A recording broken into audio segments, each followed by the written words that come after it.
मानवत परभणी जिल्ह्यातल्या पाथरी तालुक्यातलं 15,000 लोकवस्तीचं एक गाव. 1972 मध्ये हे गाव अचानक चर्चेत आलं. ते तिथं घडत असलेल्या काही अतर्क्य घटनांमुळे. याच गावातलं उत्तमराव बारहाते एकेकाळी मानवत नगरपालिकेचं अध्यक्षपद भूषवलेलं बडप्रस्थ. याच मानवत गावाच्या बाहेर पारध्यांची वस्ती होती. गरिबीमुळे या वस्तीवरचे लोक बरे वाईट धंदे करायचे. त्याच वस्तीत रुक्मिणी हातभट्टीचा धंदा चालवायची. गावात पाटलाप्रमाणे मान असलेल्या उत्तमरावाची नजर एके दिवशी रुक्मिणीवर पडली. रुक्मिणी दिसायला देखणी. उत्तमरावानं रुक्मिणीला वस्तीवरून सरळ उचललं आणि स्वतःच्या वाड्यावर नेलं. रावसाहेब, असं नका करू. म्या तुमच्या पाया पडते. म्या खालच्या जातीची बाई, तुम्हाला नाही शोभायची. जाऊ द्या. ए रुक्मिणी, उत्तमरावला सौंदर्य आधी दिसत आणि जात नंतर. चल वाड्यावर, तुला काहीतरी दावायचंय. उत्तमरावाला बोलणार कोण? रुक्मिणी त्याची रखेल बनली. उत्तमरावानं तिच्यासाठी चक्क एक नवा वाडा विकत घेतला. रुक्मिणी उत्तमरावाबरोबर रुळली. आता रुक्मिणी तिथूनच हातभट्टीचा धंदा चालवायला लागली. उत्तमरावाच्या ताकदीमुळं पोलिसही धंद्यावर छापा टाकायला धजत नसत. रुक्मिणीच्या हातात बक्कळ पैसा खेळायला लागला.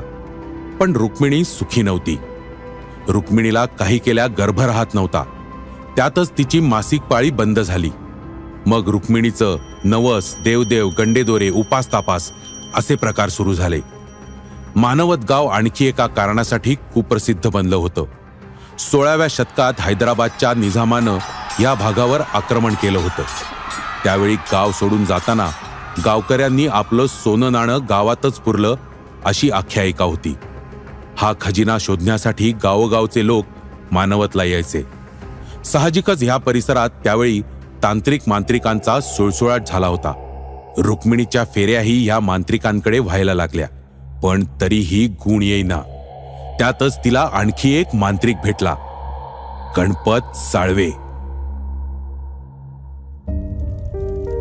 गुरुजी, काय सांगू, इतकं प्रयत्न केलं तरी मी आई होऊ शकले नाही. तुमची दिव्य दृष्टी वापरून सांगा की काहीतरी. दिसतोय तो मला. कोण दिसतोय गुरुजी? तुझ्या वाड्यात पिंपळाचं झाड आहे ना, वय हाय की. त्यावर बसलेला मुंजा दिसतोय. अरे देवा, आता त्याला काय हवंय? त्याला सुंदर मुली हव्यात, तुझ्यासारख्या. म्हणजे? हा मुंजा एक ब्राह्मण होता. मेला तो लग्न व्हायच्या आधीच. त्याच्या पण गरजा असतील.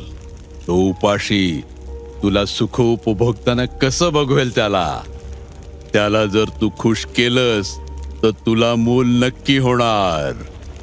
त्याला खुश कसं करू गुरुजी? घाबरू नको, सांगतो. त्याला खुश करण्यासाठी भाग चढव. भाग म्हणजे? बळी, नरबळी. आणि मग 1-2 नाही तर मानवत मध्ये तब्बल 11 बळी पडले. ही भयानक सत्य घटना काय होती याचा पुढचा घटनाक्रम.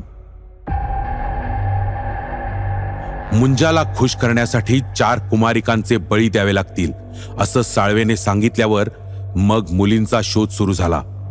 दुसरीकडे उत्तमराव वाड्यावर दारू पिऊन पडलेला असायचा. मग रुक्मिणीनं त्याचे शंकर काटे आणि सोपान थोटे हे 2 गडी फितवले आणि त्यांना मुली शोधण्याच्या कामाला लावलं. आणि तिथून सुरू झाला मानवत मधल्या हत्यांचा भयानक सिलसिला. या नरबळींच्या मालिकेतला पहिला खून पडला तो 11 वर्षांच्या गयाबाईचा. 14 नोव्हेंबर 1972 अगदी बालदिनाच्याच दिवशी.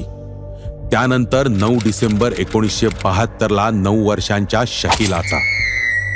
21 फेब्रुवारी 1973 सुगंधाबाई या 35 वर्षांच्या महिलेचा आणि 13 एप्रिल 1973ला नसीमा या 10 वर्षांच्या मुलीचा खून झाला.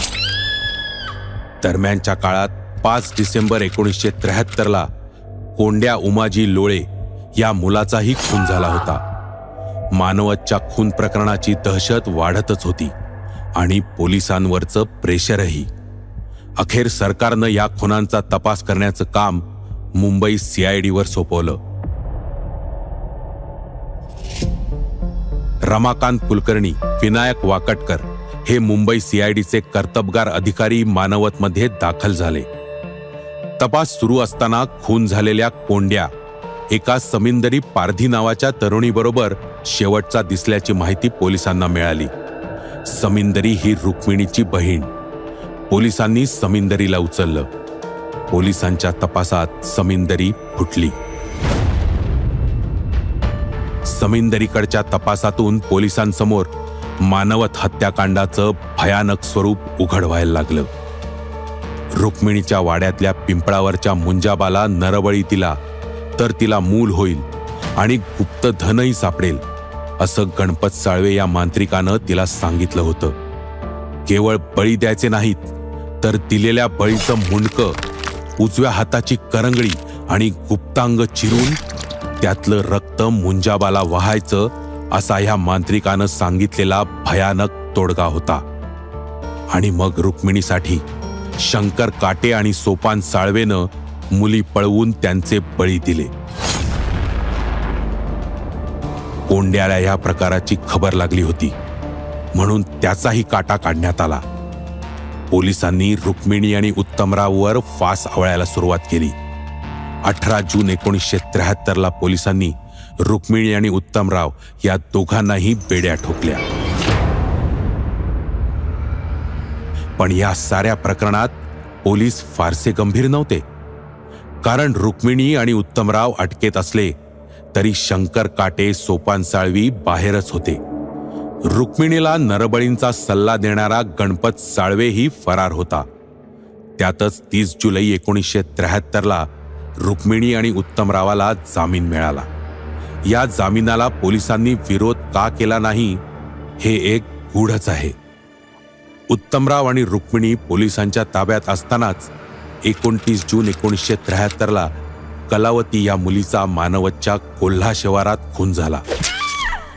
12 जुलै 73ला हलीमा या 11 वर्षांच्या मुलीचाही खून झाला. रुक्मिणी आणि उत्तमराव बारहाते सुटले. त्यानंतरही खुनाचं सत्र सुरूच राहिलं. या तपासातली ढिलाई मानवतला महागात पडली. 8 ऑक्टोबर 1973ला पार्वती बारहाते या 30 वर्षांच्या महिलेचा खून झाला. त्यानंतरचा काही काळ शांत गेला. नव्या वर्षाच्या पहिल्याच आठवड्यात मानवतला पुन्हा एक धक्का बसला. 3 जानेवारी 1974 आणि 4 जानेवारी 1974च्या दरम्यान हरिबाई बोरवणे ही महिला तिची 9 वर्षांची मुलगी तारावती आणि 1.5 वर्षांची मुलगी कमल यांचे खून पडले. खुनाची मोडस ऑपरेंडी मागच्या खुनांप्रमाणेच होती. जे व्हायचं होतं तेच झालं.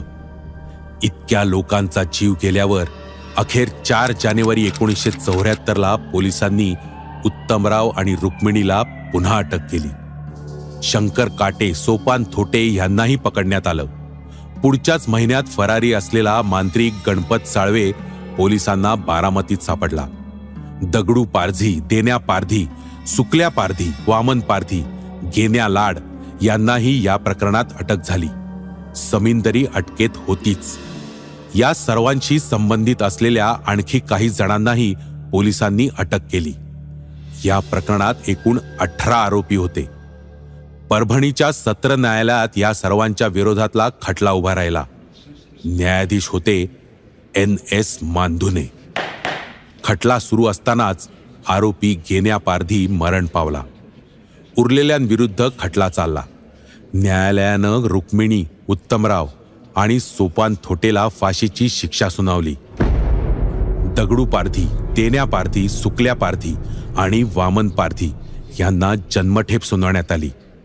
मांत्रिक गणपत साळवे आणि शंकर काटे हे दोघे माफीचे साक्षीदार होते. या दोघांनाही सोडण्यात आलं. खटला अपिलात गेला. उच्च न्यायालयानं रुक्मिणी आणि उत्तमरावला निर्दोष मुक्त केलं. बहुधा त्यांच्या विरुद्धचा परिस्थितीजन्य पुरावा कोर्टाला पटला नसावा. सरकारनं रुक्मिणी आणि उत्तमराव यांच्या विरोधात सर्वोच्च न्यायालयात अपील केलं. सर्वोच्च न्यायालयात न्यायमूर्ती यशवंतराव चंद्रचूड, न्यायमूर्ती गोस्वामी आणि न्यायमूर्ती सिंघल यांच्यासमोर सुनावणी झाली. रुक्मिणी आणि उत्तमराव यांच्याबाबत उच्च न्यायालयानं दिलेला निकाल कायम करण्यात आला. ज्यांना जन्मठेप सुनावण्यात आली होती त्यापैकी दगडू पारधी, तेव्या पारधी आणि सुकल्या पारधी यांना सर्वोच्च न्यायालयानं फाशीची शिक्षा सुनावली आणि सोपान थोटेची फाशीची शिक्षा कायम केली. अशा प्रकारे मानवत नरबळी प्रकरणावर अखेरचा पडदा पडला. कायद्याच्या दृष्टीनं हे प्रकरण संपलं तरी मानवतकरांच्या मनावर हे प्रकरण खोलवर जखम करून गेलं. आज अंधश्रद्धेविरोधातला कायदा झाला असला तरीही त्यात नरबळीबाबतची कलमं खूपच त्रोटक आहेत. शिक्षणाचं प्रमाण वाढलं, अंधश्रद्धा कमी झाली असं कितीही म्हटलं तरी अधूनमधून नरबळीचे प्रकार ऐकायला येतातच. आणि मग पुन्हा एकदा आठवण होते ती मानवत खून सत्राची.